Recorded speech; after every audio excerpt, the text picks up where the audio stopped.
السلام علیکم، welcome to my channel novel lab voice. تمام ویڈیو اپڈیٹس کے لیے میرے چینل NLV کو سبسکرائب کر کے بیل نوٹیفیکیشن کو آن کر دیں۔ تو آئیے سنتے ہیں آج کی ویڈیو میں مصنفہ واہبہ فاطمہ کا ناول اسیر ہجر، ایپیسوڈ نمبر 11۔ آج اتوار کا دن تھا۔ وہ دونوں کینٹ سے بابا کے گھر گئے تھے۔ سوہن نے بابا کی تیاری میں ان کی مدد کی۔ پورا دن ادھر گزار کر وہ اسے گھر چھوڑ کر کچھ دیر کے لیے باہر نکلا تھا۔ عشاء کی نماز ادا کر کے وہ گھر لوٹا۔ وہ کمرے میں آیا، وہ ادھر موجود نہیں تھی۔ گھر میں خاموشی تھی۔ اسے حیرت ہوئی۔ وہ کچن کی جانب آیا۔ توقع کے عین مطابق وہ کچن میں موجود تھی، مگر وہ بری طرح چونکا کہ وہ ڈائننگ چیئر پر بیٹھی ٹیبل پر دونوں بازوؤں میں سر دیے رونے کا شغل فرما رہی تھی۔ اذہان تڑپ کر آگے بڑھا۔ ارے میٹھی، یہ کیا میری جان، کیوں رو رہی ہو؟ کیا ہوا ہے؟ اذہان نے آگے بڑھ کر اسے کندھوں سے تھام کر سیدھا کیا اور پانی میں گلاس ڈال کر اس کے گداز مومی لبوں سے گلاس لگایا۔ لائٹ پرپل کلر کی پرنٹڈ فراک، ٹراؤزر اور دوپٹے میں وہ سوں سوں کرتی سیدھا اس کے دل کے ذریعے روح میں اتر رہی تھی۔ وہ اس کے رونے پر بری طرح بوکھلایا۔ اب بتاؤ کیا ہوا ہے؟ اس کا رونا ذرا سا تھما تو اذہان نے اس کی چین سے تھام کر اس کا چہرہ اپنی جانب گھمایا۔ وہ مجھے کچھ بنانا نہیں آ رہا۔ چکن بنانے کی کوشش کی تو نمک زہر ہو گیا ہے اور وہ جل بھی گیا۔ اب ہم کیا کھائیں گے؟ آپ کیا کھائیں گے؟ وہ بول کر پھر سے رونے والے منہ بنانے لگی تو اذہان کہکا لگا کر ہنس پڑا۔ سوہن مزید منہ کے زاویے بگاڑنے لگی۔ آپ ہنس کیوں رہے ہیں؟ وہ روحاسی ہوئی۔ اس لیے ہنس رہا ہوں میری بیگم کہ اتنی معمولی سی بات پر اپنے اتنے قیمتی موتیوں کو ضائع کرنے کی کیا ضرورت ہے؟ اگر کھانا ٹھیک نہیں بنا تو میں باہر سے لے آؤں گا، تم پلیز رونا بند کرو۔ اذہان نے آگے بڑھ کر اس کے آنسو صاف کیے۔ اس نے اس کی بھیگی پلکوں کو اپنے دہکتے لبوں سے مہکایا۔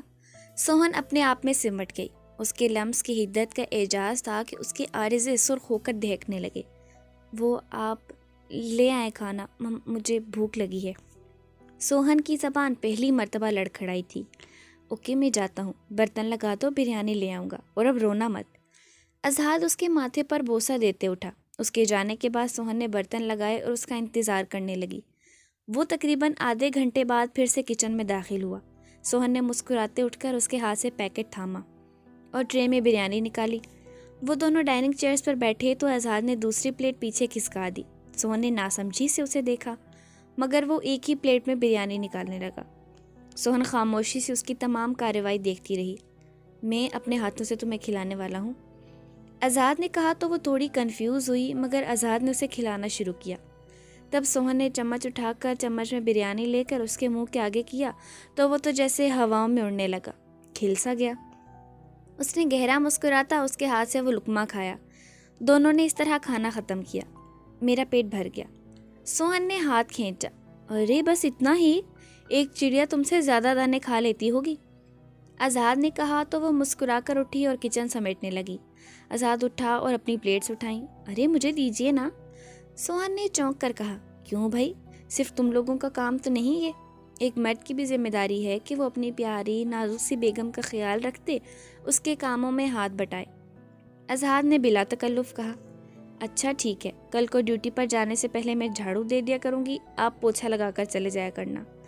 اس نے بھی آرام سے ناک چڑھا کر کہا تو اذہان کا کہکا بے ساختہ تھا۔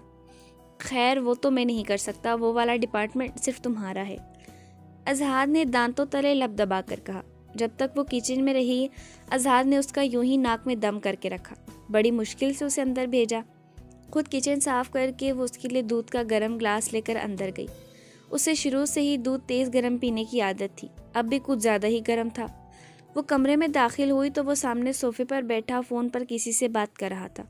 سوہن بیڈ کے سائڈ ٹیبل کی طرف بڑھی جب پاؤں کارپیٹ میں الجھا۔ اس سے پہلے کہ دودھ کا گرم گلاس اس کے سینے پر گرتا، اذہان نے لپک کر اسے تھاما اور گلاس کو زمین پر گر جانے دیا۔ وہ اپنا توازن بھی برقرار نہیں رکھ پائی تھی جب اسے لیے بیڈ پر گرا۔ اب صورتحال کچھ یوں تھی کہ وہ بیڈ پر تھی اور وہ اس پر گہری گھٹاؤں سے چھایا ہوا تھا۔ سوہن نے گھبرا کر آنکھیں زور سے بیچ لیں اور وہ اس پری وش کے حسین نقوش میں گم ہوا اپنے حواسوں کا پتہ بھول گیا۔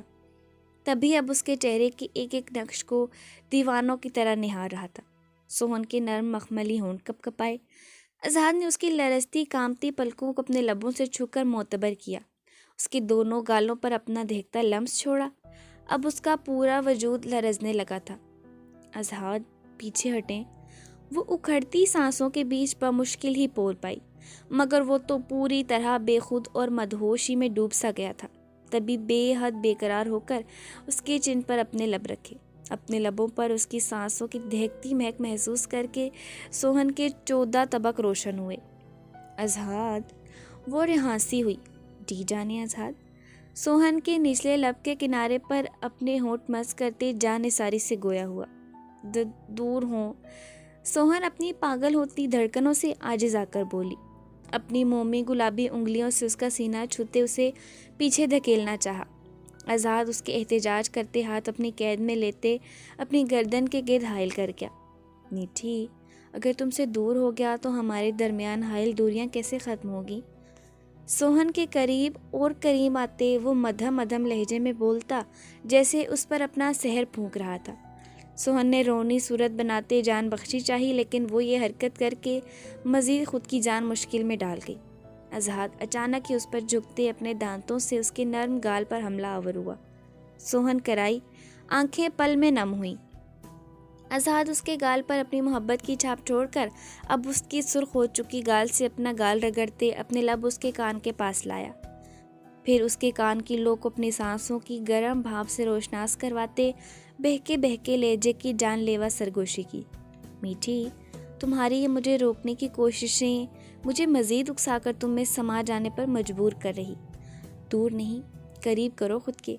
تمہاری یہ دوری، یہ گریز مجھے منہ زور کر رہی ہے، اور اگر تمہارے اکسانے پر میں نے خود کو تمہاری ذات میں مگن کیا تو میری جنوں خیزیاں شاید ہی تم سہن کر پاؤ۔ بھاری بوجھل لہجے کی گمبھیرتا سے بھرپور سرگوشی نے سوہن کو جیسے بے جان کر دیا۔ پل بھر میں خوف زدہ ہوتے اس کی پلکوں کے کنارے نم ہوئے تھے۔ اس کے یہ تاثرات، خوف اور پلکوں کی نمی دیکھ اذہان نرمی سے پیچھے ہوا اور اسے کمر سے تھام کر اٹھا کر بٹھایا۔ اس کے ماتھے پر ایک عقیدت بھرا بوسہ دے کر وہ اپنی جگہ سے اٹھا اور اپنا ڈریس لے کر واش روم چلا گیا۔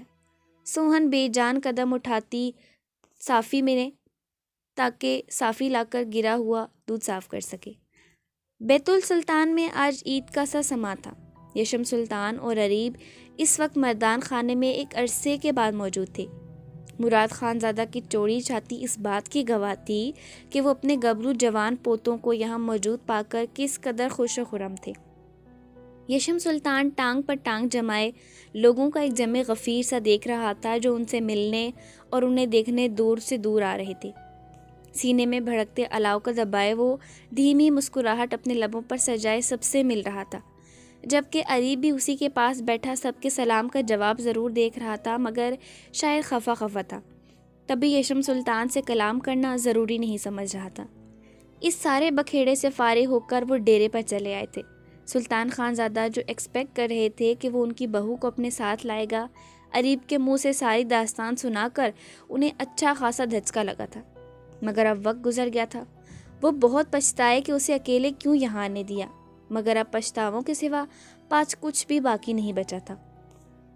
اوزگل بیڈ پر بیٹھی بے قراری سے اپنی انگلیوں کے ناخن اپنے دانتوں تلے چبائے جا رہی تھی۔ رات کے 12 بجے کے بعد کا وقت تھا اور اس کی نیند، سکون سب برباد ہو چکا تھا۔ ایک ڈر تھا، ایک جھجک، اس کے باوجود وہ بیڈ پر چیزیں رکھے کمرے کا دروازہ کھولے اس کی منتظر تھی۔ وہ بہت مہربان ہو گیا تھا۔ اوزگل بار بار اس کے رویے، الفاظ میں الجھتی لاشعوری طور پر صرف اس کے بارے میں سوچنے لگی تھی۔ اس کے الفاظ سحر طاری کرنے لگے تھے۔ پچھلی مرتبہ کی اس کی جان لیوا گستاخی نے کافی وقت اسے مضطرب رکھا تھا۔ وہ اب بھی اسی کے بارے میں سوچ رہی تھی جب آہٹ ہوئی اور وہ ہلکے سے دروازہ کھول کر اندر آیا اور ڈور آٹو لاک ہوا۔ وہ کیا آیا، اس کی سحر طاری کرتی شخصیت کے ساتھ ایک خوشبوؤں کا ریلا آیا تھا اندر، جو حواس متحمل کرنے لگا۔ السلام علیکم، اریب نے گھمبیر آواز میں سلام کیا۔ وعلیکم السلام، اس نے مریل سی آواز میں جواب دیا۔ وہ آ کر بے تکلفی سے اس کے پاس بیڈ پر بیٹھا۔ T pink short shirt trouser میں، ٹی پنک دوپٹے میں اس کا چاندنی سا ٹھنڈا خوشبودار وجود اریب کو کسی دوسری دنیا کی سیر کروا گیا۔ ہاں تو کیا کہہ رہی تھی تم فون پر؟ اریب کہتے اس کے ذرا قریب کھسک آیا۔ کچھ نہیں۔ اوزگل نے پہلو بدلا۔ میں بہت برا ہوں؟ اریب نے دانستہ بات چھیڑی۔ نہیں تو آپ کو تھوڑی کہا تھا۔ وہ بے ساختہ پرے کھسکتی تھوڑا فاصلہ بنا گئی۔ تب اریب کے ماتھے پر بل آئے اور اسے بازو سے کھینچ کر اپنے قریب کیا۔ لاؤ کنگن اور چوڑیاں دو۔ وہ اس کے چوڑے سینے سے آ ٹکرائی۔ سر چکرا سا گیا مگر مقابل شاید سٹیل کا بنا ہوا تھا۔ اریب اس کے خوف سے کانپتے وجود کو نظر انداز کرتے لاپرواہ لہجے میں بولتے ضدی سا اس کے نزدیک تر نزدیک ہوتا گیا۔ اس گل نے کانپتے لرزتے وجود میں ہمت پیدا کرتے اپنا ہاتھ اس کی چٹانی گرفت سے آزاد کروانے کی کوشش کی، مگر تب تک اریب بیڈ پر پڑے کنگن اور چوڑیاں پاس کھسکاتے اس کی کلائی میں اوپر رکھتے اس کی کوشش ناکام کر چکا تھا۔ چاروں ناچار اس گل کو اپنی جگہ پر ساکت ہو جانا پڑا۔ اریب ہر چیز سے بے نیاز بنا اس کی نازک کلائی میں کنگن ڈالتے اب چوڑیاں چڑھانے لگا۔ اس کی نازک مخمل سی نرم کلائی میں 2 کنگن ڈالنے کے بعد چوڑیاں ڈالی۔ ساری چوڑیاں پہلا لینے کے بعد اس نے مزید 2 کنگن اس کی کلائی میں ڈالتے سیٹ بنایا۔ پھر نظر اس کی کلائی پر چوڑیوں کی وجہ سے بننے والی سرخی کی جانب گئی تو وہ بے ساختہ ہی اس کی کلائی اوپر کرتے اپنے لبوں کے قریب لائے، ان پر اپنے دیکھتے انابی لب رکھ گیا۔ اس گل کو اپنی جان نکلتی محسوس ہوئی۔ اس شخص کی قربت انتہا کی روح فرسا تھی۔ وہ خود میں سمٹ کر لرزتی چھوئی موئی سی ہوئی۔ اریب نے اس کی کلائی اپنی تھائی پر رکھی اور گہری معنی خیز نظروں سے اس کے ہلتے کانپتے نازک گلاب کی پنکھڑیوں سے ہونٹ اور اس کی آنکھوں پر اٹھتی گرتی پلکوں کا رقص دیکھنے کے ساتھ اپنا انگوٹھا نرمی سے اس کی کلائی پر پھیرتے دوسرے ہاتھ میں موجود رنگ بھی اس کی موم سے سافٹ انگلی میں ڈالی۔ وہ محسوس کر رہا تھا کہ یہ لڑکی اپنی معصوم اداؤں سے اس زخم لگے شیر کو خود کی جانب مائل کر رہی تھی، مگر اریب اس کے لیے بہت خطرناک تھا، انتہا کا ظالم، بے رحم و سرد مہر۔ اور اب اس کی بھٹکتی نگاہیں اس کے وجود کا احاطہ کرنے لگیں۔ اس کی جامد نگاہوں کا فوکس اس کے گلابی کپ کپاتے لب تھے۔ وہ اس کے مزید قریب آیا تبھی دروازے پر دستک ہوئی۔ اوزگل اپنی جگہ سے 2 فٹ اوپر اچھلی جبکہ اس نے سکون سے بیٹھے غصے کے گھونٹ پیتے اپنی آنکھیں زور سے بند کی۔ اوزگل دروازہ کھولو، مجھے ضروری کام ہے۔ ویرا کی آواز پر اریب کو مزید تیش و اشتعال نے گرا۔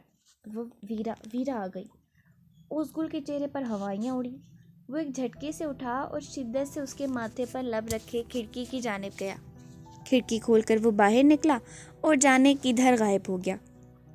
اوزگل نے سکا سانس لیا، تیزی سے چوڑیاں اور کنگن اپنی اصل جگہ پر رکھے اور دروازہ کھولا۔ ویرا تھی، ماں کی سالگرہ پر سرپرائز پلان کرنے آئی تھی۔ پھر اوزگل سر جھٹکی پوری طرح اس کی جانب متوجہ ہو گئی۔ آج 6 ماہ کے بعد وہ پھر سے کسی ضروری کام کے سلسلے میں بیت السلطان آیا تھا۔ وقت کی کروٹ نے یشم سلطان خانزادہ کی شخصیت پر ایک جامد خاموشی کی دبیز چادر اڑا دی تھی، مگر جانے کیسے داجی مراد خانزادہ اور پوری حویلی میں یہ بات کس نے گردش میں لائی تھی کہ یشم سلطان خانزادہ نے کسی کا جوگ لے رکھا ہے۔ اریب اور وہ پراسرار سی حرکتیں کرتے پھر رہے تھے۔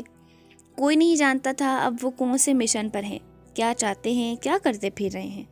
ہاں مگر ان 6 ماہ کے دوران ان دونوں نے زیادہ تر وقت یشم سلطان خانزادہ کے سلوئی والے فارم ہاؤس میں گزارا تھا، یا پھر اریب کے ایک مخصوص خفیہ اپارٹمنٹ میں۔ وہ اپنے کمرے میں تھا۔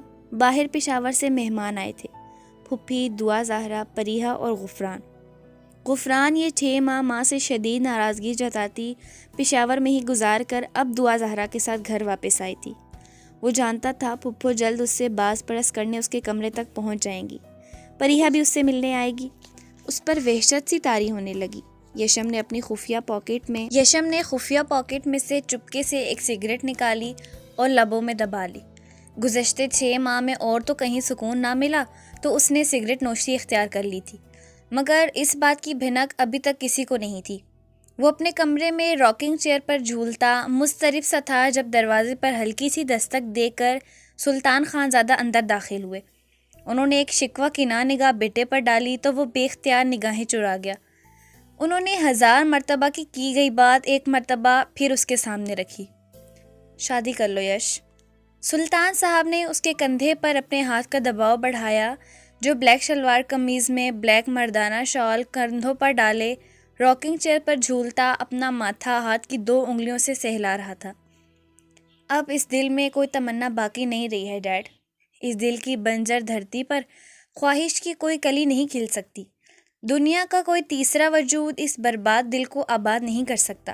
میں اپنی آخری سانس تک اپنی وفا، اپنے تمام جذبے اس کی محبت پر وارنے تک زندہ ہوں ڈیڈ، اسی لیے دوبارہ میرے سامنے یہ بات دہرانے سے پرہیز کیجیے گا۔ وہ سنجیدگی سے بولا تھا۔ پریہا تمہارے بغیر مر جائے گی یش، اس سے تمہارا دل دوبارہ سے آباد کرنے کا ایک موقع تو دو۔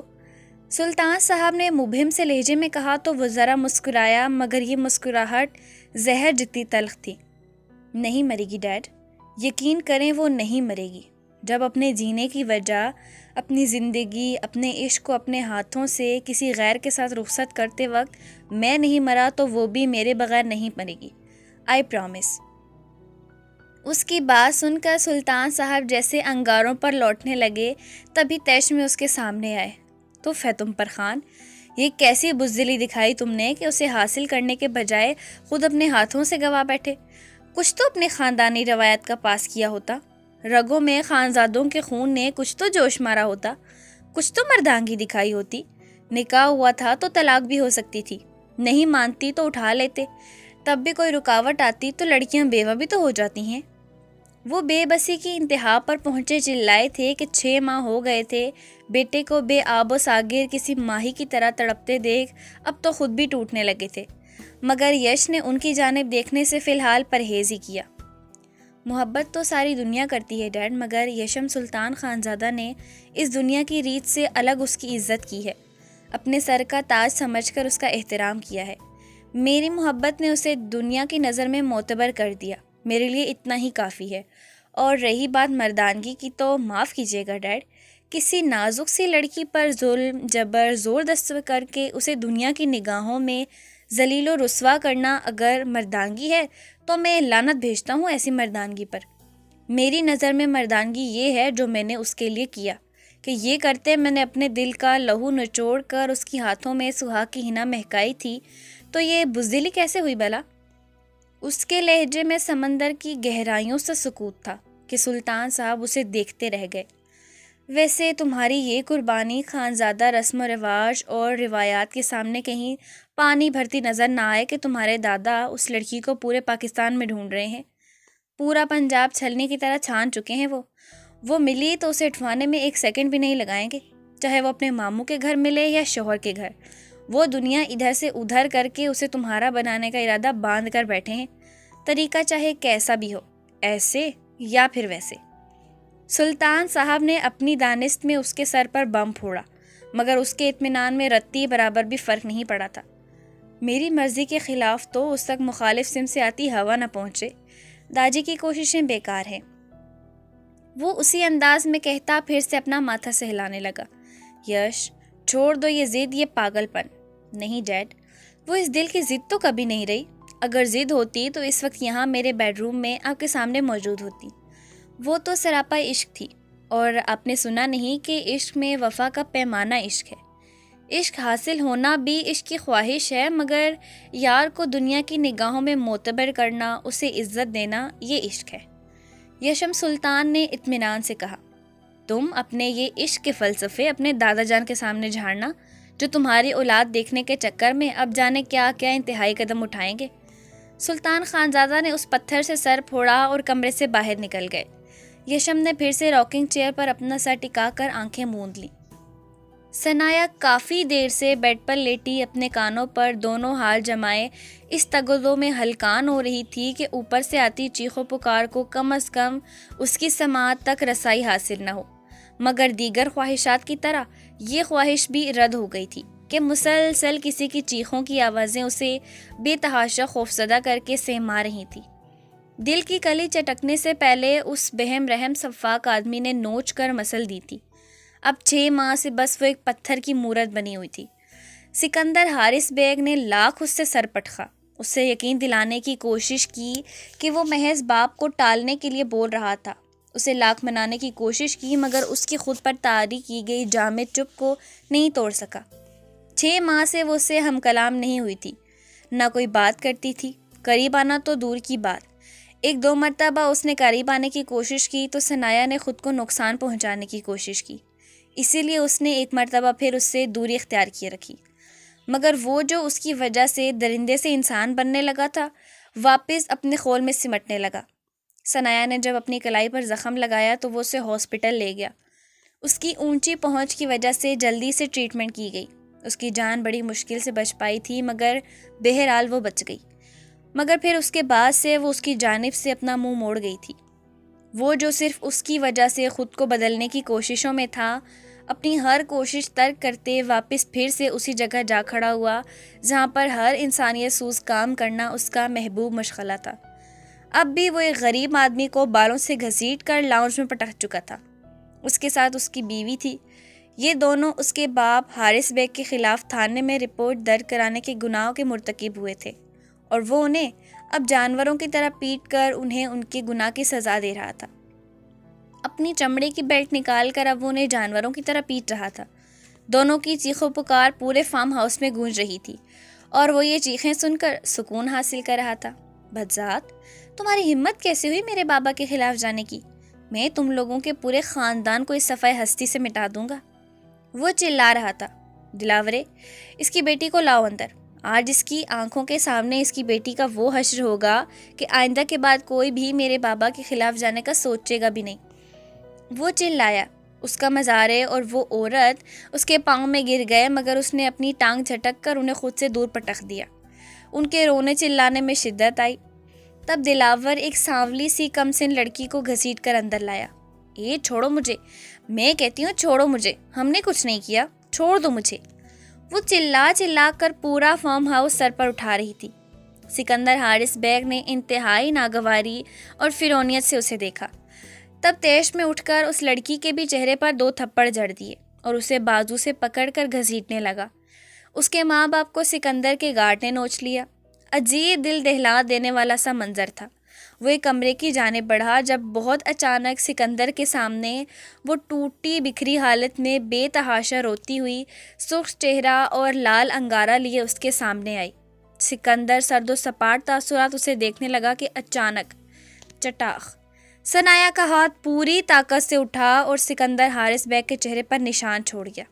تھپڑ کی گونج پورے فارم ہاؤس میں گونجی۔ سکندر نے بے یقینی سے سامنے کھڑی لڑکی کو دیکھا۔ اب مجھے اس تھپڑ کی سزا دیں اور جان سے مار ڈالیں، ثنایا نے روتے ہوئے کہا۔ دلاورے، سکندر حلق کے بل چلایا۔ ثنایا سہم گئی۔ دلاور اپنے مالک کا اشارہ سمجھتے ان سارے لوگوں کو گارڈ سمیت باہر لے گیا، اور اب سکندر حارث بیگ پر عجیب جنون سوار ہوا تھا کہ وہ پورے لاؤنج کو تہس نہس کرنے لگا۔ تمہاری ہمت کیسی ہوئی سکندر حارث بیگ پر ہاتھ اٹھانے کی؟ جرأت کیسے کی؟ میں جان سے مار ڈالوں گا سب کو۔ وہ ٹیبل سے واز اٹھا کر فرش پر پھوڑنے لگا۔ دیواروں سے گلاس پینٹنگ زمین پر پھینک پھینک کر چکنا چور کی۔ اس کا یہ جنگلی پن دیکھ کر وہ خوفزدہ ہو کر الٹے پیر نیچے بھاگی اور جا کر صوفے کے پیچھے بیٹھ کر چھپ گئی۔ سکندر نے پیچھے مڑ کر دیکھا اور اس کے پیچھے بھاگا۔ وہ بیسمنٹ میں آیا۔ تیش و اشتعال میں اس وقت اس کے سر پر عجیب جنون سوار ہو رہا تھا۔ وہ کہیں نہیں تھی۔ ثنایا، وہ حلق کے بل چلایا۔ ثنایا بے تحاشا روتی اپنے منہ پر ہاتھ رکھے سختی سے اپنا منہ بند کر گئی، مگر وہ جلد اس کے سر پر آن پہنچا۔ چیل کی طرح جھپٹ کر اسے بازوں سے دبوچ کر صوفے سے باہر نکالا اور اسی جنگلی پن سے اسے بری طرح بیڈ پر پٹخا۔ ثنایا کو اپنی موت اپنے سر پر محسوس ہوئی۔ خوف سے سفید پڑتی اسے لگا وہ اگلا سانس نہیں لے پائے گی۔ جانے دو مجھے۔ اس کے لب پھڑپھڑائے اور وہ بیڈ پر بازوں کے سہارے کھسکتی پیچھے ہٹنے لگی۔ سکندر نے اسے ٹانگوں سے دبوچ کر اپنی جانب کھینچا۔ کیوں؟ ابھی خود ہی تو کہا سزا دوں اور تمہیں مار ڈالوں۔ آج میں تمہیں سچ مچ مار کر یہ قصہ ہی ختم کر دوں گا۔ وہ دانت پیس کر کہتا اس کے اوپر جھکا۔ ثنایا بری طرح ہاتھ پیر چلانے لگی، مگر کچھ پل میں ہی سکندر نے اس پر بری طرح قابو پایا تھا۔ وہ بری طرح تڑپنے لگی، سسکنے لگی، مگر سکندر کا تیش بہت اچانک جھاگ کی طرح بیٹھ گیا تھا، اور اب وہ اتنے عرصے بعد اسے دیوانہ وار چوم کر اپنے سینے میں بھڑکتی ہوئی تشنگی مٹانے لگا۔ اس کے لبوں کی بے قرار اور بے صبر سی حرکت ثنایا کو اپنے چہرے اور گردن پر برداشت کرنی پڑی تو پل بھر میں ساکت پڑ گئی، اور اب خوف غالب آنے کے بجائے غم و غصہ پھر سے اود کر آیا۔ سکندر چھوڑے مجھے۔ اس کے سینے پر ہاتھ جما کر وہ پھر سے بے بسی سے غرائی، مگر سکندر نے اس کے کپ کپاتے لب دیکھے اور اس کا نام پکارنے کی پاداش میں پل بھر کے لیے ان نازک پنکھڑیوں پر اپنے تشنہ لب رکھ کر انہیں انعام بخشا۔ وہ سر تپیر سرخ پڑ گئی، آنکھوں میں تیزی سے آنسو آئے، وہ بے رخی سے دائیں جانب اپنا چہرہ موڑ گئی۔ سکندر نے اس کے نرم گال پر اپنے لب رکھے۔ میرا نام پھر سے پکارو ہنی۔ سکندر نے اس کی کان کی لو کو دانتوں تلے دبایا، وہ بری طرح سسکی۔ نفرت کرتی ہوں میں آپ سے، دور ہٹیں۔ وہ اتھل پتھل ہوتی سانسوں کے بیچ بمشکل بول پائی، اور میں تم سے جانے کیوں اتنی محبت کرتا ہوں کہ ہر مرتبہ مجھے بے بس کرتی کیوں حیوان سے انسان بنانے کی کوشش کرتی ہو۔ میں وہ درندہ ہی ٹھیک ہوں جسے کم از کم کسی کے بھی عمل سے تکلیف تو نہیں ہوتی۔ ثنایا نے اس کے عمل کے برعکس اس وقت اس کے لہجے میں بے بسی محسوس کی تھی، تبھی اس کی آنکھوں میں دیکھنا چاہا۔ سکندر سے اس کی آنکھوں میں جھانکا۔ ثنایا نے پھر خود کو چھڑانے کی تگدو میں ہاتھ پیر چلائے۔ میں آپ کو آپ کے ارادے میں کبھی کامیاب نہیں ہونے دوں گی، ثنایا نے کہتے پھر سے نفرت سے رخ پھیرا، اور وہ اتنی دیر میں پہلی مرتبہ گہرا مسکرایا تھا۔ کون سے ارادے؟ وہ انجان بنا، وہ خاموش اور پھر سے لا تعلق ہو گئی۔ ویسے میرے کچھ کرنے کے اتنے کوئی خاص ارادے نہیں ہیں، لیکن اب شادی ہوئی ہے تو بچے تو پلان کرنے ہی پڑیں گے نا۔ سکندر نے بے باکی کا مظاہرہ کیا اور ثنایا کا اس سے جان چھڑانا مشکل ہو گیا، مگر اس کی آنکھوں میں پھر سے آنسو دیکھ کر سکندر نے اسے اپنی گرفت سے آزاد کر دیا۔ ثنایا اٹھ کر بھاگی اور خود کو ڈریسنگ روم میں بند کر لیا۔ سکندر گہری سانس خارج کرتے ادھر بیڈ پر ہی نیم دراز ہو گیا۔ وہ اپنے کمرے کے پچھلے دروازے سے پچھلے لان میں موجود تھا۔ کافی سکون تھا یہاں، لان کم اور پھولوں اور سبزیوں کا باغ زیادہ لگتا تھا۔ وہ انجیر کے درخت کے نیچے اس وقت پش اپس لگا رہا تھا جب اپنی جانب آتی قدموں کی چاپ نے اسے اپنی جانب متوجہ کیا۔ پیچھے مڑ کر دیکھا تو ایک گہری سانس بھری۔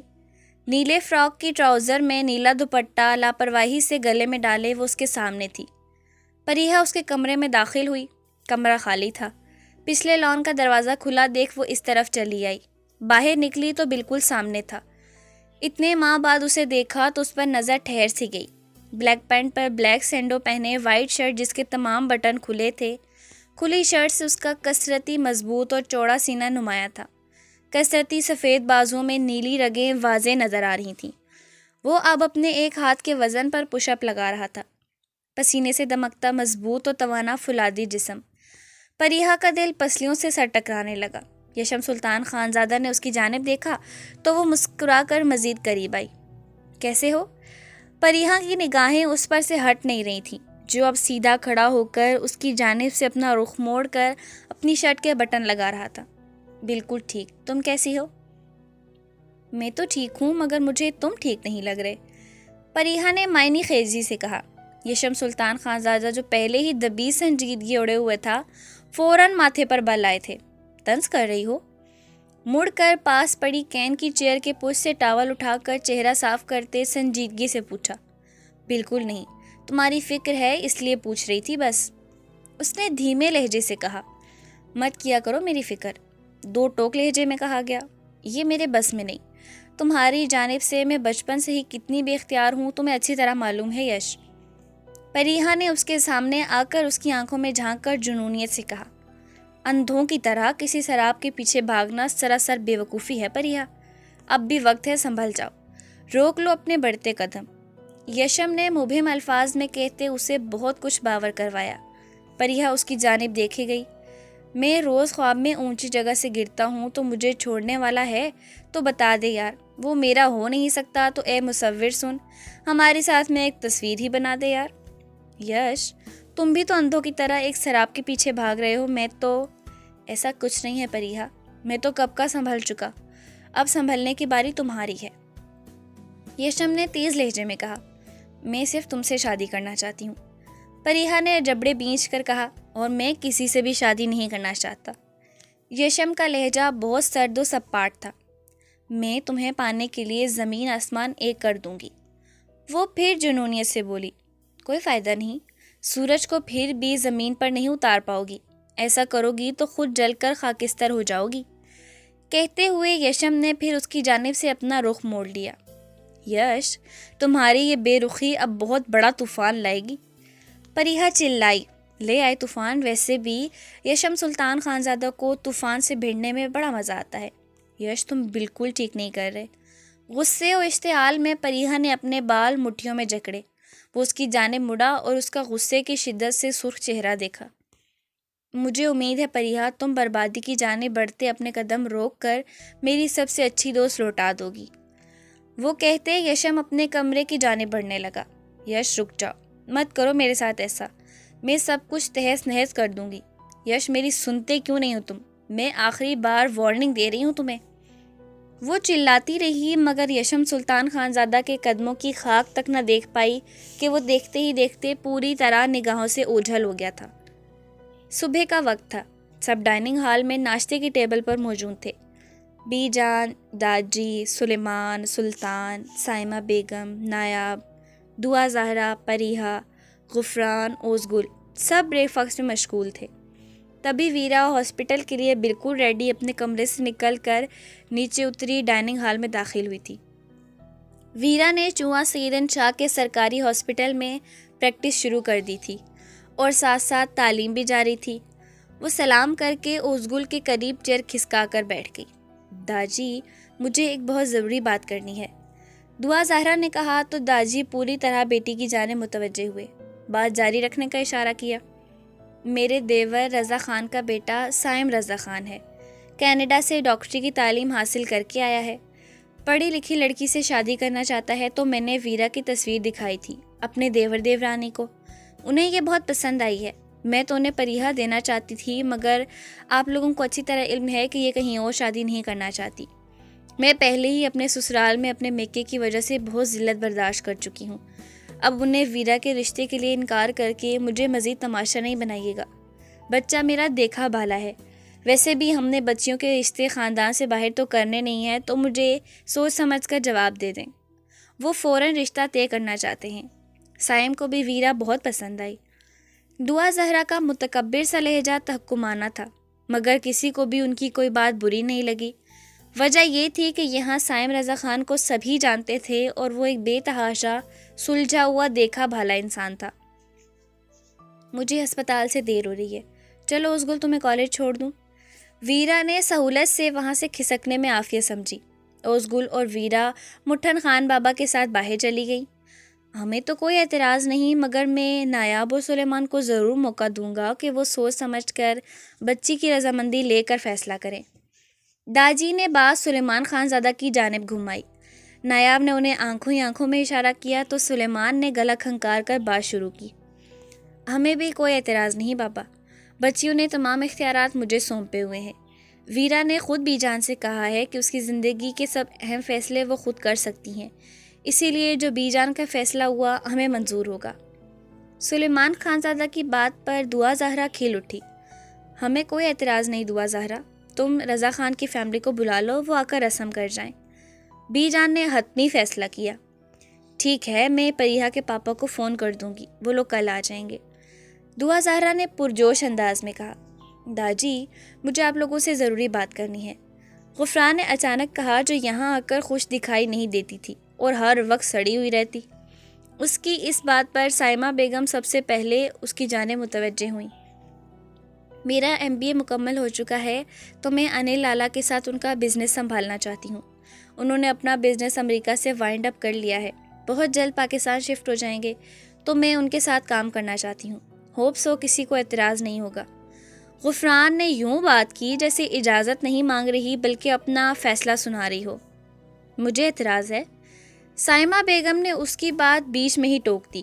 ان 6 ماہ میں تھوڑی ساس رخصتی کے لیے 600 بار فون کر چکی ہیں مگر تمہارے اینول سیمسٹر کی وجہ سے ہم نے انہیں ٹال کر رکھا، اب مزید نہیں ٹال سکے۔ ویرا کی رسم کے ساتھ ساتھ ہم تمہاری رخصتی کر دیں گے۔ سائمہ بیگم نے غفران کے سر پر بم پھوڑا۔ مما، یہ کیسی باتیں کر رہی ہیں آپ میرے ساتھ ایسا کیسے کر سکتی ہیں؟ میں ابھی رخصتی نہیں چاہتی۔ غفران مرنے والی ہو گئی، تبھی رونی شکل بنا کر کہا، تمہارے چاہنے یا نہ چاہنے سے کوئی فرق نہیں پڑتا، میں فیصلہ کر چکی ہوں۔ سائمہ بیگم نے بے تاثر لہجہ اختیار کیا۔ مما، آپ کو نہیں لگتا اس حویلی میں پہلے بڑوں کی شادی ہونی چاہیے؟ اریب لالا، یش، لالا انل، ان کی شادیاں کیوں نہیں ہو رہی؟ پہلے ہم ہی کیوں؟ اس کی بات سے بغاوت کی بو آئی تھی۔ تبھی اپنے باپ کو سامنے سلطان خانزادہ نے ناگواری سے بیٹی کو دیکھا اور اب کی بار سلطان خانزادہ اس کی جانب متوجہ ہوئے تھے۔ تم شاید بھول گئی ہو، ہماری خاندانی روایت ہے کہ پہلے گھر سے بہنیں بیٹیاں رخصت ہوتی ہیں۔ ویسے بھی یشم، انل اور اریب اپنا فیصلہ خود کر سکتے ہیں، لیکن اس گھر کی بیٹیوں کو یہ اختیار نہیں دیا گیا۔ ان کی قسمت کا فیصلہ اب بھی داجی اور بی جان کریں گے۔ باپ یعنی سلطان خانزادہ کے لہجے میں کچھ تو تھا کہ غفران کو چپ ہونا پڑا، مگر وہ جلد ہی بریک فاسٹ کر کے ٹیبل سے اٹھ گئی۔ باقی سب بڑے اہم باتوں میں مصروف ہو گئے۔ غفران آ کر اپنے کمرے میں بند ہوئی اور بری طرح اپنی کن پٹیاں سہلانے لگی۔ ایک تو یہاں آ کر عجیب سی گھٹن محسوس ہو رہی تھی، مشرقی لباس کیری کرنا مشکل لگ رہا تھا، وہ ایڈجسٹ نہیں ہو پا رہی تھی۔ وہ تو آزاد فضا کا پنچھی تھی جسے یہ پابندیاں، یہ روک ٹوک زہر لگ رہی تھیں۔ وہ تو یہاں سے چلے جانا چاہتی تھی، مگر اسے تو زندگی بھر کے لیے قید میں ڈالنے کا فیصلہ کیا جا رہا تھا۔ اوپر سے پوری زندگی اس ناپسندیدہ ترین شخص کو اس پر مسلط کرنے کی بات ہو رہی تھی۔ وہ اس مولوی ٹائپ عجیب آدمی سے نفرت کرتی تھی، بے تحاشا نفرت۔ وہ کیا کرے، کوئی حل سجائی نہیں دے رہا تھا۔ تب فون اٹھایا۔ ہیلو ڈارلنگ، براق نے فون اٹھا کر بے باکی سے کہا۔ کب آ رہے ہو تم لوگ؟ غفران نے بے چینی سے پوچھا۔ کل ہی، آگے سے تسلی بخش جواب آیا۔ ٹھیک ہے، میں ویٹ کروں گی، غفران نے کہتے فون رکھا اور گہرے گہرے سانس بھرنے لگی۔ ازگل اپنے فون میں مصروف تھی، جبکہ ویرا باہر کے مناظر میں کھوئی ہوئی تھی۔ آنکھیں بار بار نم ہو جاتی۔ خود پر کڑے پہرے بٹھا رکھے تھے، دل کو بہت مشکل سے سمجھایا تھا۔ 6 ماہ ہو گئے تھے اپنی ناتمام حسرتوں پر ماتم کرتے۔ کبھی کبھی تو دل میں ہوک سی اٹھتی، یوں محسوس ہوتا کہ جیسے وہ کسی تکلیف میں ہے۔ خواب سے اکثر ایک جھٹکا کھا کر اٹھ بیٹھتی، جیسے اس نے بہت بے قرار ہو کر اسے پکارا ہو۔ خواب میں وہ اسے خود کو پکارتا اور آوازیں دیتا دکھائی دیتا تھا۔ دل کی سن کر ذلت اٹھائی تھی، اسی لیے اب کبھی دل کی نہ سننے کی قسم کھائی تھی۔ لینڈ لائن پر بات کرنے سے منع کرنے کے بعد انل نے اسے پھر کبھی فون کرنے یا کسی قسم کا رابطہ کرنے کی کوشش ہی نہیں کی تھی۔ تبھی ایک دن جب بی جان اس کے بالوں میں ناریل کے تیل کی مساج کر رہی تھی، بی جان اور نایاب کو بڑے واضح الفاظ میں کہا کہ آئندہ اس کی زندگی کے تمام چھوٹے بڑے فیصلے کرنے کا انہیں پورا اختیار ہے۔ براؤن فراک پاجامے کے اوپر براؤن شال اوڑھے وہ اس وقت باہر کے مناظر میں پوری طرح غرق تھی۔ کندھے سے 10 انچ نیچے تک گھنے ہلکے کرلی براؤن بال پونی ٹیل میں مقید تھے، اور سوچوں کا محور ایک شخص تھا جسے بھلانے کے لیے اس نے ایڑی چوٹی کا زور لگایا تھا، جس میں کچھ کامیاب بھی ہوئی تھی شاید۔ وہ دونوں اس وقت یشم کے فارم ہاؤس میں موجود تھے۔ یشم سلطان خانزادہ کی انگلیاں تیزی سے لیپ ٹاپ پر کچھ ٹائپ کرنے میں مصروف تھیں۔ 6 ماہ سے انڈر گراؤنڈ ہیں ہم لوگ۔ مجھے تو لگتا ہے مجرم وہ لوگ نہیں، ہم لوگ ہیں جو برائی سے چھپتے پھر رہے ہیں۔ دس از ریڈیکیولس۔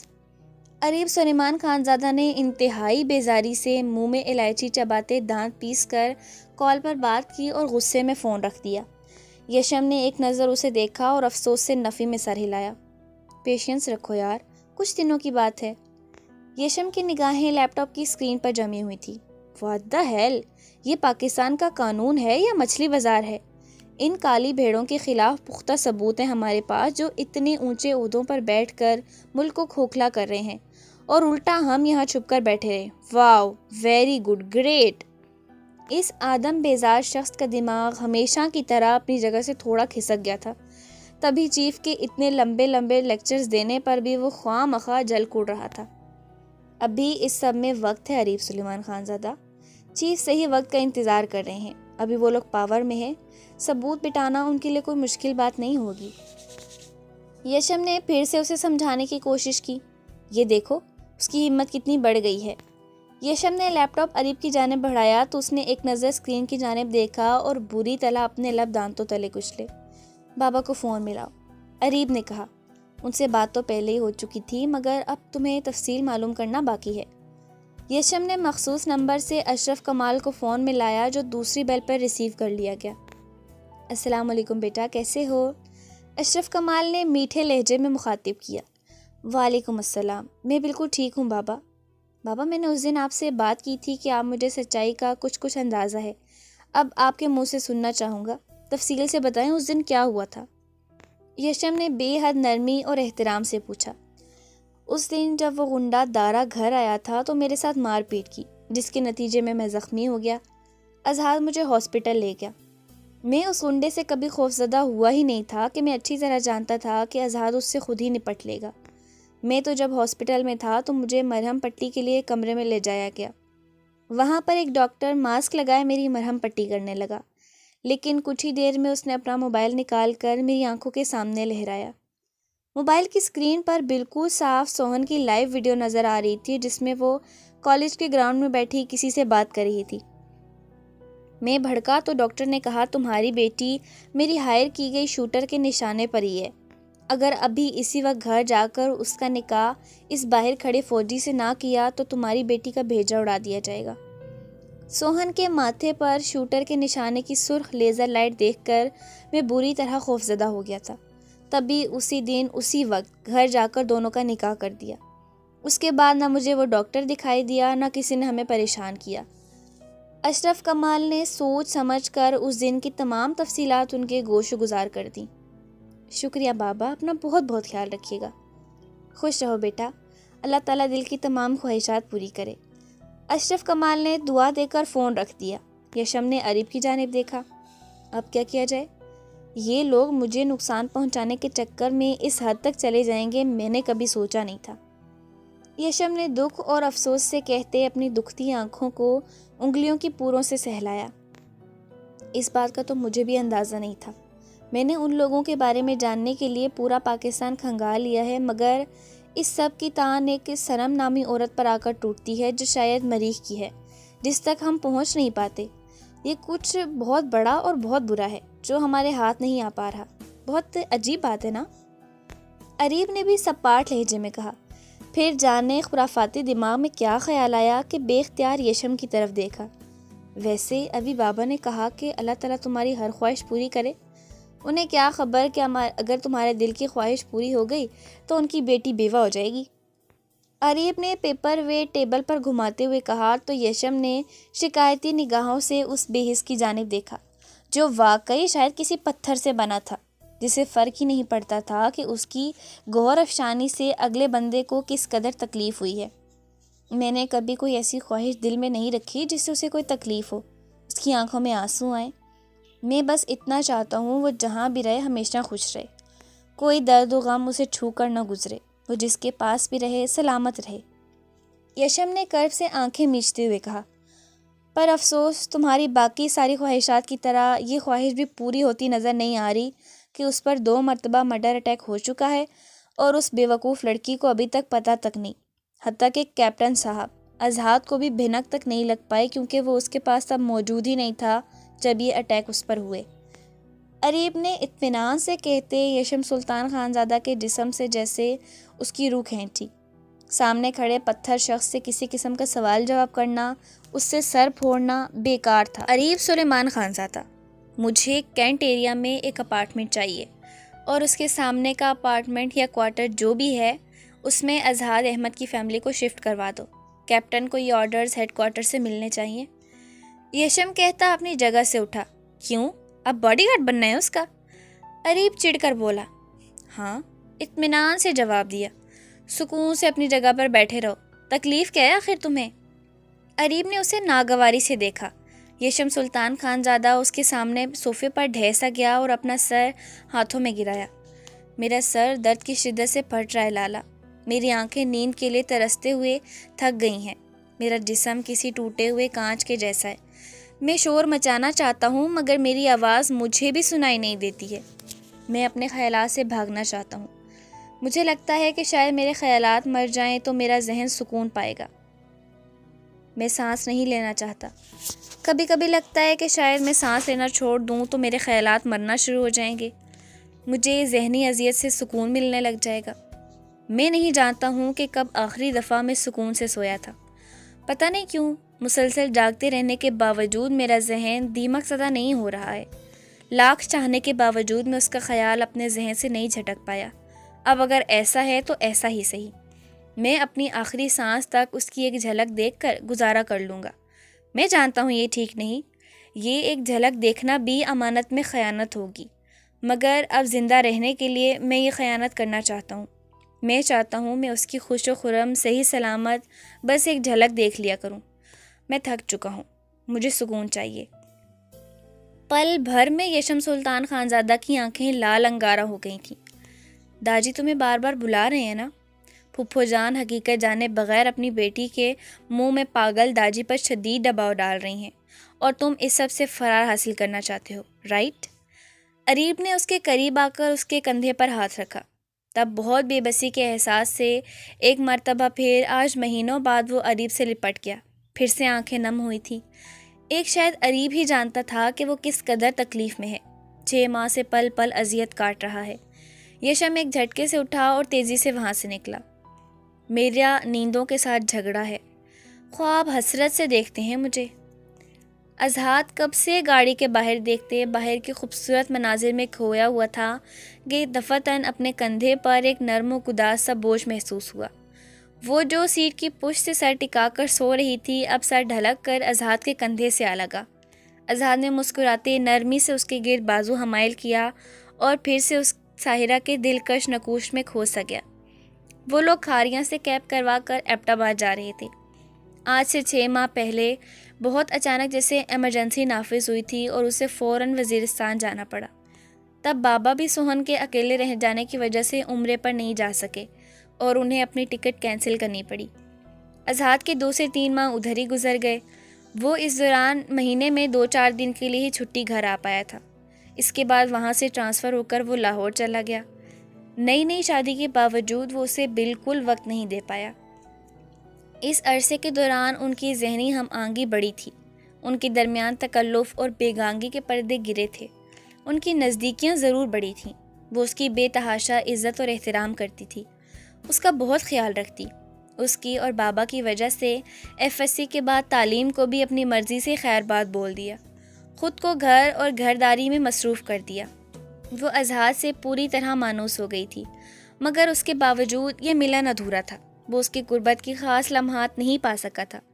جانے کیوں اگر وہ اس معاملے میں گریز برت رہی تھی تو اظہاد نے بھی اپنے قدم آگے بڑھانے کی کوشش نہیں کی تھی، یا وہ اس کی جانب نہیں بڑھ پایا تھا۔ ایک عجیب سی جھجک تھی۔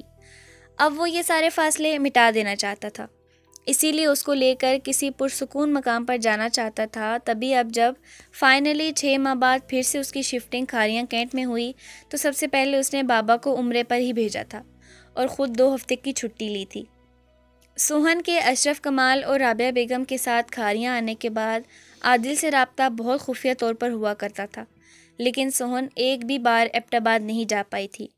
مگر شادی کے بعد سوہن عادل سے مکمل رابطے میں تھی، اور اب کی اس کی اسی خواہش پر وہ اسے دادی اور عادل سے ملوانے ایبٹ آباد لے کر جا رہا تھا۔ عادل کی شادی ہو چکی تھی اور اس کے 2 بچے بھی تھے۔ عادل نے عالم فاضل بن کر اپنی دن رات کی انتھک محنت اور کوششوں سے اپنی ہی بستی میں اپنا مدرسہ بنایا تھا، جہاں بچوں کو دینی تعلیم دی جاتی تھی۔ دادی سوہن کو بے حد یاد کرتی، مگر پہلے مجبوری تھی، اب تو وہ روز ان سے ویڈیو کال پر بات کیا کرتی تھی۔ سوہن کو پتہ چلا 6 سال رینا پیرالائز چائپار پہ پڑی، اسے اس ظالم عورت سے کوئی سروکار نہیں تھا۔ وہ تو بس اپنی دادی اور بھائی سے جلد از جلد ملنا چاہتی تھی۔ سفر بہت طویل تھا اور اب وہ پوری طرح بیزار ہو چکی تھی۔ سو کر اٹھی تو گاڑی ایبٹ آباد کے مضافات میں آسمان سے باتیں کرتے پہاڑوں پر ہنوز تارکول کی بل کھاتی گہری نیلی سڑک پر فراٹے بھر رہی تھی۔ اظہاد کب پہنچیں گے ہم؟ اس نے جھنجھلا کر پوچھا۔ بس آدھا گھنٹہ اور میری جان، بس پھر پہنچنے والے ہیں۔ اظہاد نے کمر سے تھام کر اسے مزید قریب کیا۔ اسی تگ و دو میں مزید پون گھنٹہ صرف ہو گیا۔ ٹھیک 1 گھنٹے کے بعد وہ اتنے عرصے بعد بستی میں اپنے گھر کے دروازے کے باہر کھڑی حیرت سے اس گھر کو دیکھ رہی تھی جو عادل نے شاید نئے سرے سے بلاک سے بنوایا تھا۔ اس نے مضبوطی سے اظہاد کا ہاتھ تھاما۔ عجیب سے احساسات تھے جن کو وہ کوئی نام نہیں دے پا رہی تھی۔ اتنے میں ہی عادل گھر سے نکل کر باہر آیا۔ اس کے پیچھے دادی، سونیا بھابھی اور 2 گولو مولو بچے تھے۔ سوہن بھاگ کر عادل کے سینے سے لگی۔ سوہن گزشتہ باتیں یاد کر کے رونے لگی۔ عادل کی بھی آنکھیں نم ہو گئیں۔ دادی کے سینے لگی وہ کافی دیر ان سے بچھڑنے کا غم غلط کرتی رہی۔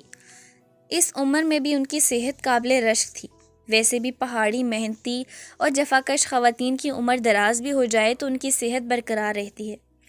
پھر سونیا بے تحاشا محبت سے ملی اور بچوں کو تو چٹا چٹ چوم کر اس نے ڈرا ہی دیا تھا۔ اب ساری رسمیں یہیں ادا کرنی ہے کہ اندر بھی چلنا ہے؟ اذہان نے عادل کے گلے ملتے، دادی کے سامنے جھکتے، ان سے پیار لیتے، سب کو معنی خیزی سے چھیڑا تو سب ہنس دیے۔ سوہن جو اس کی موجودگی کو تقریباً فراموشی کر چکی تھی، بری طرح جھینپ گئی۔ چلے اندر چلتے ہیں۔ عادل نے منع کرنے کے باوجود اذہان کے ہاتھ سے ان کا بیگ تھام لیا اور وہ اندر داخل ہو گئے۔ سب سے پہلے سونیا نے کھانا لگایا تھا کہ وہ طویل سفر طے کر کے آئے تھے تو سب کو بھوک بھی کافی لگی تھی۔ اس نے کھانے میں اچھا خاصا اہتمام کر رکھا تھا۔ سونیا کھانا کھانے لگی۔ لائیے بھابھی، میں آپ کی مدد کر دیتی ہوں۔ سوہن کچن میں آئی تو وہ مسکرا دی۔ ارے نہیں، ابھی تھکی ہاری آئی ہو، بیٹھو میں لگا دوں گی۔ سونیا کے نہ کرنے کے باوجود سوہن نے مل کر کھانا لگوایا۔ لاؤنج کے فرشی کارپیٹ پر دسترخوان لگایا گیا تھا۔ بے حد خوشگوار ماحول میں کھانا کھایا گیا۔ پنجاب کی نسبت یہاں اچھی خاصی خنکی تھی جو اب سوہن کو محسوس ہو رہی تھی۔ کھانے کے بعد سبز قہوے کا دور چلا۔ سونیا کے چٹکلے اور سوہن کے کہکے پورے گھر میں گونج رہے تھے۔ بیچ بیچ میں دادی بھی ایسا شوشہ چھوڑتی کہ وہ ہنس ہنس کر لوٹ پوٹ ہو رہی تھی۔ اس خوشگوار ماحول میں عجیب سی بیزاریت اس وقت پھیلی جب چر چر کی آواز لاؤنج کی جانب آتی سنائی دی۔ یہ ویل چیئر کے پہیوں کی آواز تھی جو کانوں کو کافی چبھتی محسوس ہوئی۔ عادل کون آیا ہے؟ ایک زہریلی سی پاٹدار آواز سن کر سوہن کے لبوں پر کھلی مسکراہٹ پل بھر میں غائب ہو گئی۔ وہ ویل چیئر گھسیٹ کر اندر آئی۔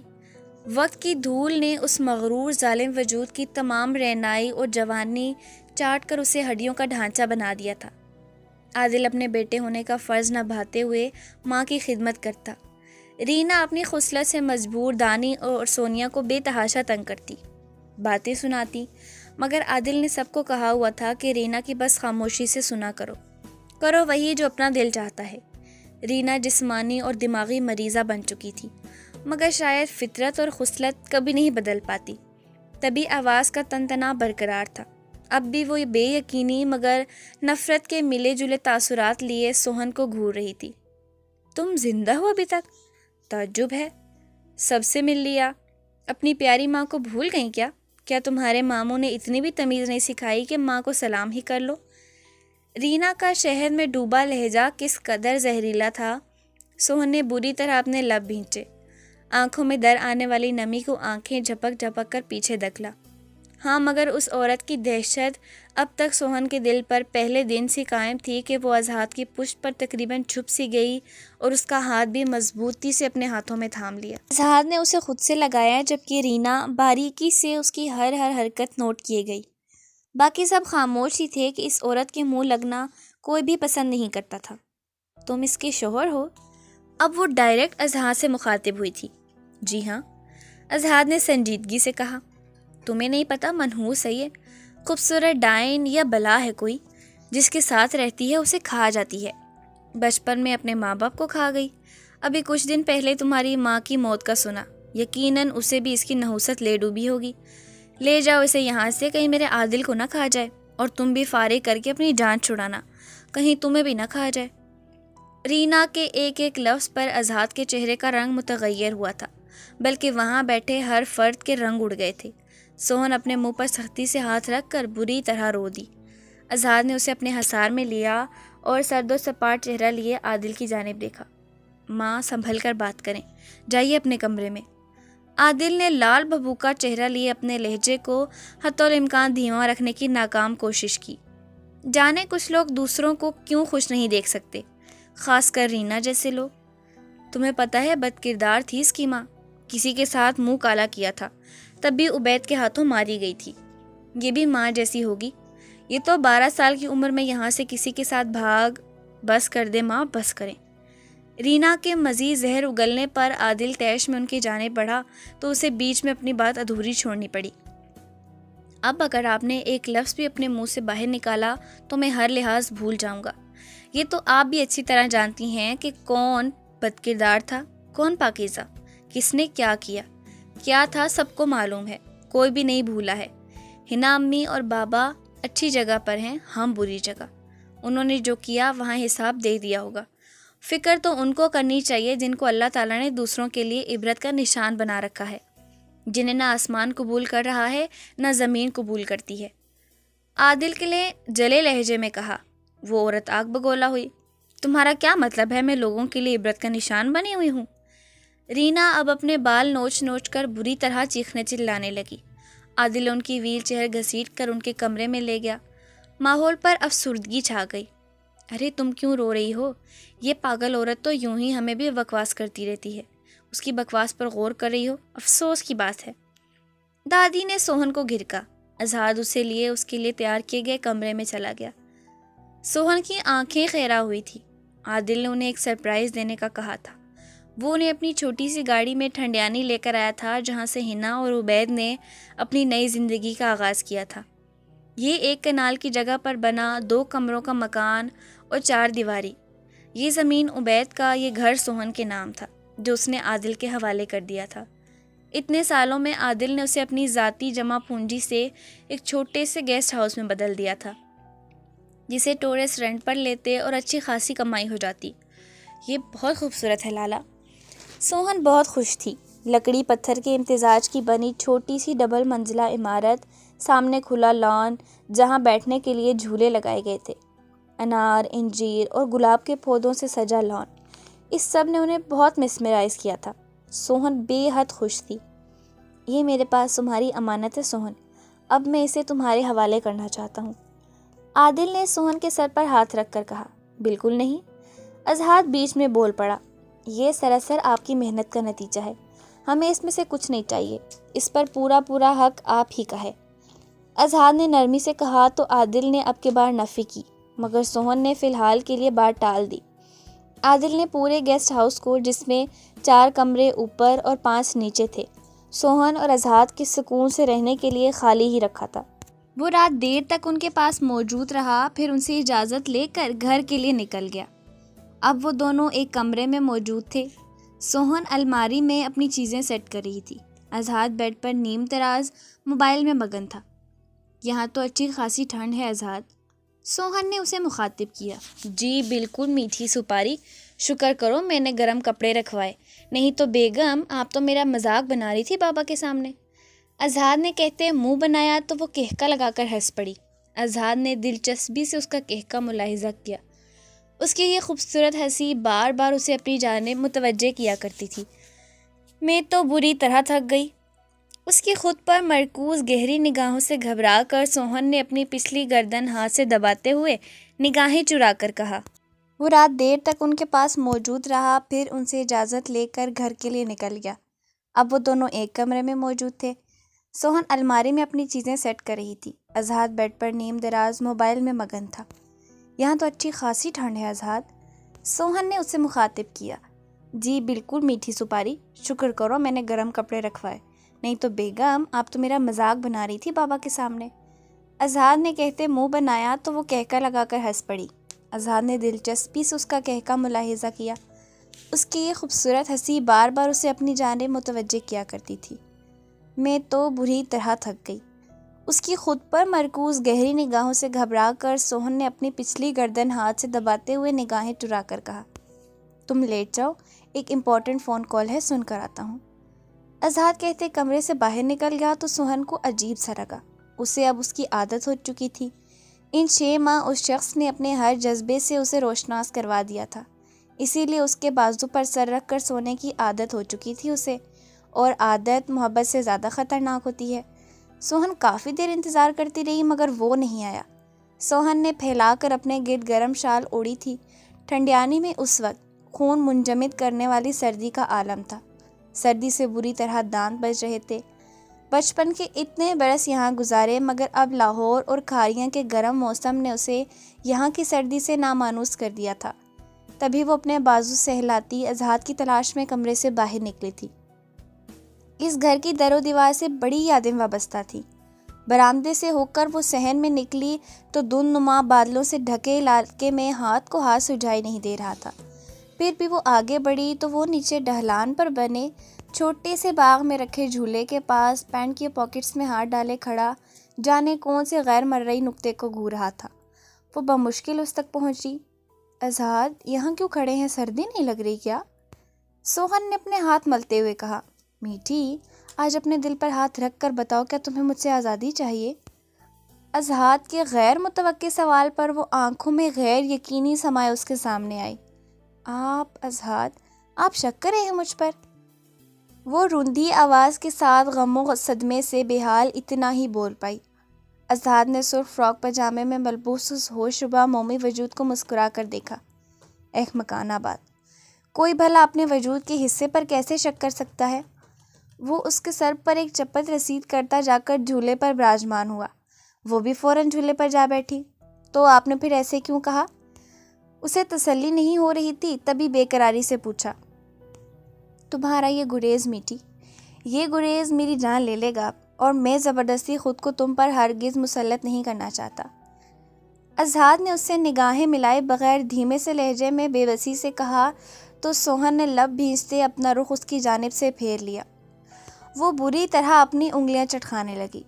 اس کا مطلب اب ایک وفا شیار، فرما بردار اور نیک سیرت بیوی کا فرض نبھانے کا وقت ہوا جاتا تھا۔ یہ تو آپ کی ناسمجھی ہے نا کہ آپ اپنی بیوی کی شرم و حیا اور جھجک کو اس کا گریز سمجھ رہے ہیں۔ سوہن نے اپنے لب کاٹتے نم آنکھوں سے مگر سکون سے یہ کہہ گیا، جو اذہان کو اپنی جگہ پر منجمد سا کر گیا۔ ہاں، مگر دل پسلیوں سے سر ٹکراتا کانوں میں دھڑکنے لگا تھا، لیکن اب اس نے اس کو اپنی جانب کھینچتے اپنے سینے میں بھیجنے میں ایک سیکنڈ کا بھی وقت ضائع نہیں کیا تھا۔ اس کے اس عمل پر سوہن نے گھبرا کر اس کے سینے میں منہ چھپایا۔ پتہ نہیں کیوں مجھے تم سے اس قدر محبت ہے میٹھی کہ میرا دل کرتا ہے تمہیں باہوں کے گھیرے میں لیے مکمل طریقے سے اپنی روح میں جذب کر لوں۔ مجھے ایسا لگتا ہے کہ میری سانس سانس میں صرف تمہارے نام کا ورد ہوتا ہے۔ تم پر اپنے لبوں کی قلم سے داستان عشق رقم کروں۔ میرا ہر بوسہ تمہیں میری جنون و تشنگی کا پتہ دے۔ جذبوں سے چور بوجھل لہجہ تھا وہ، جو ٹھٹھا دینے والی سردی سے بے حال تھی۔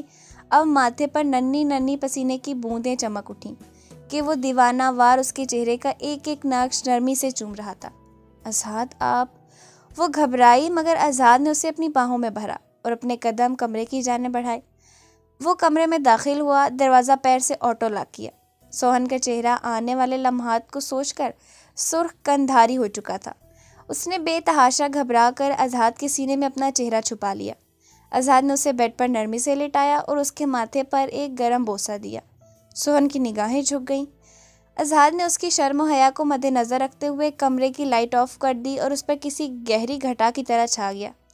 ٹھنڈیانی کی یہ سرد ترین رات دو پاکیزہ روحوں کی ملن کی رات تھی، اسی لیے سرد سرسراتی ہوا ساری رات مدھم سروں میں ملن کے گیت گنگناتی رہی۔